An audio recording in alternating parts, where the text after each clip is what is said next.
Hello everyone, a very warm welcome to all of you on my YouTube channel Crack Competition with Knowledge. Today we discuss about narration in Hindi.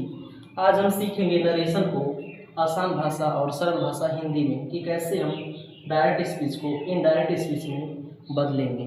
तो सबसे पहले हमें जानना होगा कि direct speech क्या होता है और इनडायरेक्ट स्पीच क्या होता है। इसके लिए हम कुछ उदाहरण लेते हैं। जैसे देखिए, मान लीजिए एक पर्सन है जिनका नाम है राजू।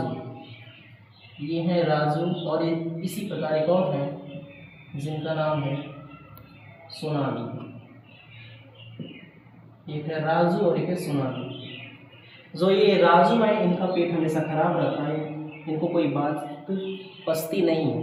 तो सोनाली जो है राजू से कहती है कि मेरे पास एक कार है। मेरे पास एक कार है सोनाली राजू से कहती है बात। तो जो ये बात कह रही है ये हो गया डायरेक्ट स्पीच। सोनाली राजू से कहती है कि मेरे पास एक कार है। अब राजू के पेट में यह बात नहीं पचेगी और ये जाएगी आगे और ये किसी और से कहेगा जिसका नाम है, मान लेते हैं हम सोनू, जिसका नाम है सोनू। तो राजू सोनू से कहेगा कि सोनाली मुझसे कह रही थी कि उसके पास एक कार है। अब ये नहीं बोलेगा कि मेरे पास एक कार, ये बोलेगा कि उसके पास एक कार। तो ये हो गया इनडायरेक्ट स्पीच। यहाँ पे जो सोनाली थी ये राजू से कही कि मेरे पास एक कार है, और जो ये राजू जो सुना बात इसको जाके सोनू से कहा है, और सोनू को जो कहेगा तो वो अपनी भाषा में कहेगा कि सोनाली कह रही थी कि उसके पास एक कार है। तो जो ये कही थी सोनाली राजू से हो गया डायरेक्ट स्पीच, और जब यही बात राजू सोनू से कहता है तो ये हो गया इनडायरेक्ट स्पीच। आगे समझने के लिए पहले रिपोर्टिंग वर्ब और रिपोर्टेड स्पीच समझना होगा क्या होता है। जैसे देखिए, मैं आपके सामने एक एग्जाम्पल लिखा हूँ। Tina said to Meena I am a beautiful girl. यहाँ पे जो टीना है मीना से कहती है कि मैं एक सुंदर लड़की हूँ। तो यहाँ पे रिपोर्टिंग वर्ब होगा जो किसी कोई व्यक्ति जिस व्यक्ति से जो बात कहेगा वही क्या हो जाएगी, रिपोर्टिंग वर्ब हो जाएगी। तो यहाँ पर टीना जो है मीना से कहती है, ये जो कहना हो गया ये हो गया रिपोर्टिंग वर्ब। कहना हो गया रिपोर्टिंग वर्ब, और जो बात बोलेगी वो हो जाएगा रिपोर्टेड स्पीच। जैसे यहाँ पे दिया है आई एम अ ब्यूटीफुल गर्ल। तो टीना मीना से कहती है कि आई एम अ ब्यूटीफुल गर्ल, ये हो जाएगा हमारा रिपोर्टेड स्पीच। तो रिपोर्टिंग वर्ब किसे कहेंगे, जो बात जिससे कहेगी उसे बोलेंगे रिपोर्टिंग वर्ब, और जो बात कहा जाएगा उस बात को कहेंगे रिपोर्टेड स्पीच। ध्यान दीजिएगा, रिपोर्टेड स्पीच हमेशा डबल इन्वर्टेड कामा के अंदर होता है, और रिपोर्टिंग वर्ब सब्जेक्ट के बाद होता है।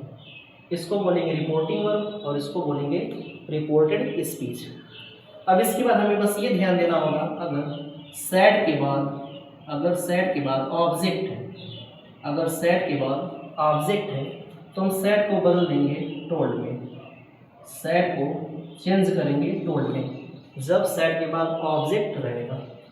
अगर सैड के बाद ऑब्जेक्ट नहीं है, अगर सैड के बाद ऑब्जेक्ट नहीं है तो सैड जो है वो सैड में ही नो हो जाएगा, इसको नो चेंज करेंगे।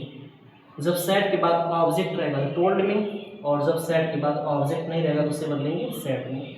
आज हम नरेशन का पहला पार्ट बना रहे हैं, इसलिए हम आप लोगों को असर्टिव सेंटेंस पढ़ाएंगे। और असर्टिव सेंटेंस में सैड के बाद अगर ऑब्जेक्ट रहता है तो टोल्ड में बदलते हैं, और अगर सैड के बाद ऑब्जेक्ट रहता है तो सैड को सैड में ही रहने देते हैं, और कामा की जगह दैट लगाएंगे।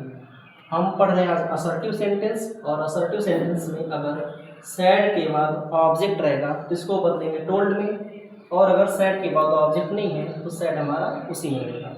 और कामा की जगह क्या लगाएंगे, दैट का प्रयोग। कॉमा की जगह दैट का प्रयोग करते हैं। असर्टिव सेंटेंस में कॉमा की जगह दैट का प्रयोग करते हैं। और हमें इसके लिए प्रोनाउन का भी ज्ञान होना चाहिए। जैसे अगर आई है और वी है, इसको हम सब्जेक्ट के अनुसार चेंज करेंगे। रिपोर्टेड स्पीच में अगर आई है और वी है तो इसको हम सब्जेक्ट के अकॉर्डिंग चेंज करेंगे, और अगर यू दिया है तो यू को हम चेंज करेंगे ऑब्जेक्ट के अकॉर्डिंग। यू को हम चेंज करेंगे ऑब्जेक्ट के अकॉर्डिंग। जैसे यहाँ पर आई ऑब्जेक्ट इसमें मीना है और सब्जेक्ट टीना है। और अगर इसके अलावा ही दिया है, सी दिया है या दे दिया है तो इन सभी में कोई भी परिवर्तन नहीं होगा, ये एज इट इज़ नोट कर लेंगे, नो चेंज।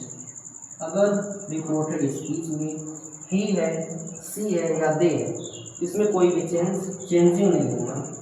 अब चलिए देखते हैं हम इसका एग्जाम्पल कैसे बनाएंगे। दिया है Tina said to Meena I am a beautiful girl. तो सबसे पहले इसमें सब्जेक्ट है टीना, तो टीना को नोट कर लेंगे। और इसके बाद है सेड टू। अब देखिए सेड टू के बाद ऑब्जेक्ट है, और मैं अभी कुछ देर पहले बताया था कि अगर सेड टू के बाद ऑब्जेक्ट रहेगा तो इसको हम टोल्ड में बदलेंगे। तो यहाँ पर हो जाएगा टोल्ड, और ऑब्जेक्ट है मीना, तो हो जाएगा टीना टोल्ड मीना। और हम ये सेंटेंस चूँकि असर्टिव सेंटेंस है तो कॉमा की जगह दैट का प्रयोग करेंगे। यहाँ पे लगाएंगे दैट, और आई यहाँ पे देखिए लिखा हूँ, आई जो होगा वो सब्जेक्ट के अनुसार चेंज होगा। तो यहाँ पे सब्जेक्ट है टीना, और टीना एक गर्ल है, गर्ल के अकॉर्डिंग यहाँ पर लगेगा सी, गर्ल के अकॉर्डिंग लगेगा सी।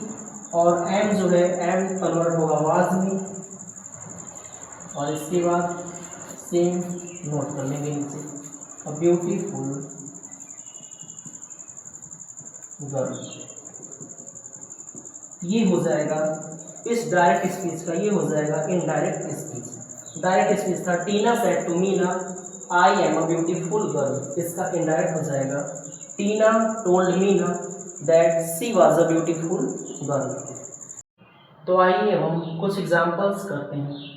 जैसे देखिए पहला एग्जांपल दिया है, Ravi said to Kavi he is dancing. Ravi said to Kavi he is dancing. तो यहाँ पर जो सेड टू है ये है रिपोर्टिंग वर्ब, और ये है he is dancing reported speech. तो सबसे पहले हम सब्जेक्ट को नोट डाउन करेंगे, Ravi said to. Said to के बाद देखिए ऑब्जेक्ट दिया है तो इसको हम चेंज करेंगे टोल्ड में, रवि टोल्ड कवि।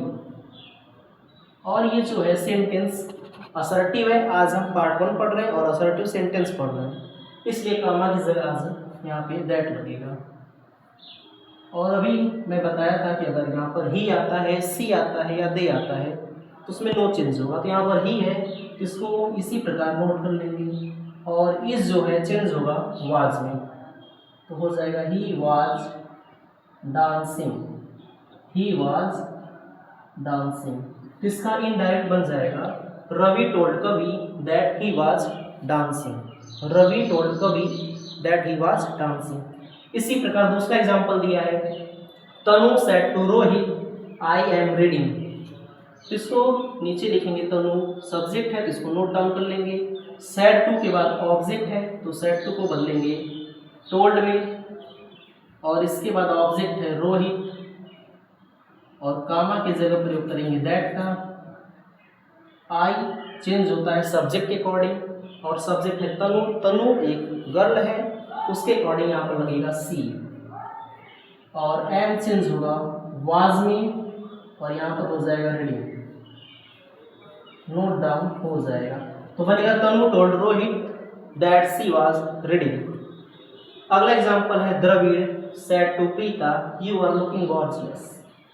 तो इसका बनेगा द्रविड़ नोट हो जाएगा, सेड टू के बाद ऑब्जेक्ट है तो यहाँ पर हो जाएगा टोल्ड प्रीता, और कामा की जगह प्रयोग करेंगे दैट का।